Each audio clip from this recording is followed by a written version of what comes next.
One of society's major issues is climate change. Our globe has increased about 1.8 degrees Fahrenheit from 1901 to 2016. One of the major impacts is an increase in natural disasters. The intensity of such natural disasters have been increasing over the last 25 years due to rising temperatures. 2021's Hurricane Ida has a death toll of 26 with over 1 million people affected. The fire in Paradise caused widespread panic and has a death toll of 85. Our oceans are also rising due to melting ice caps, and excess CO2 increases ocean acidity, which harms life that needs shells to flourish. Water quality is also being affected by changes in rainfall. The main driver of climate change is the greenhouse effect, which is where greenhouse gases trap the sun's heat in our atmosphere. We trap more heat as we increase the abundance of these gases in our atmosphere. The main cause of the increase in greenhouse gases is the burning of fossil fuels, which contributes about 78% of greenhouse gas emissions. Fossil fuels are used to heat homes, give us electricity, power vehicles, and much more. Carbon emissions have increased about 90% since 1970. In 2021, the United States used an average of 19.78 million barrels of petroleum a day. To use less fossil fuels, we have found other sources which are renewable energy sources. Some of the most common are solar, wind, and hydroelectric. Although these are fantastic forms of renewable energy, they also come with their limitations and harms.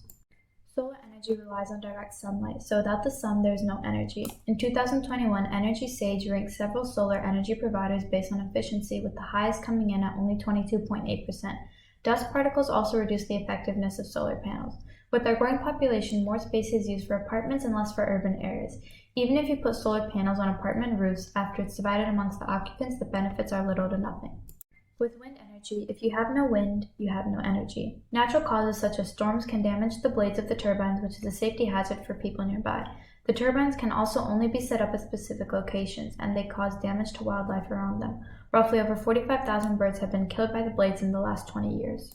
With hydroelectric energy, you are limited to places where you can build a dam, and most suitable places have already been used. Between 2000 and 2009, there were more than 200 notable dam failures. The Johnston flood caused the death of roughly 2,200 people. The Banchao Dam failure affected 10.15 million people, and the death toll ranged from 26,000 to 240,000. Finally, building reservoirs affects animals and peoples around it. Communities are forced out of their homes with little option for refusal. In Guatemala, there were 369 deaths of mines who refused to move from their homes for the construction of the Chioxi Dam. Thankfully, there's another option: bioenergy. Bioenergy is a form of renewable energy that is derived from recently living organic materials known as biomass. It's produced by processes such as gasification, pyrolysis, and combustion. Bioenergy reduces the major harms mentioned, and it is not reliant on outside factors and doesn't have dangers to it such as blades and dams.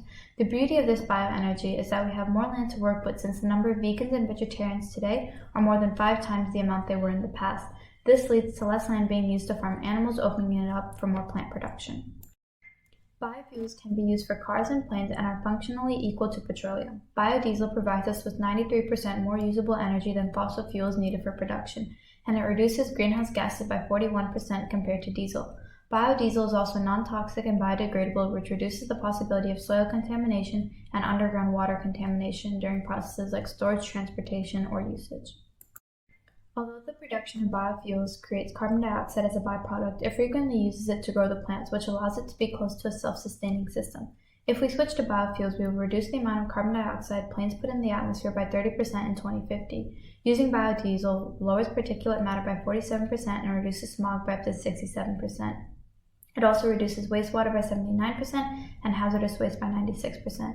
Biodiesel decreases greenhouse gas emissions from 56 to 86%, which means we have already cut out 75.5 million metric tons of carbon pollution. That's equivalent to planting 1.9 billion trees.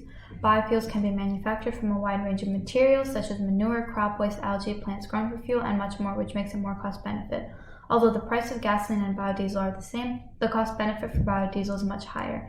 Biofuels also have the potential to become cheaper in the future as well. Refusal to adopt this method will lead to emissions rising significantly. By 2100, if no changes are made, the temperature will be at least 2 degrees Celsius higher, and the sea level will rise between 0.7 to 1.2 meters. These effects have devastating impacts on its surrounding environments and the ecosystems we as humans rely on. We must switch to biofuels to protect our Earth for us and for the future of our humanity.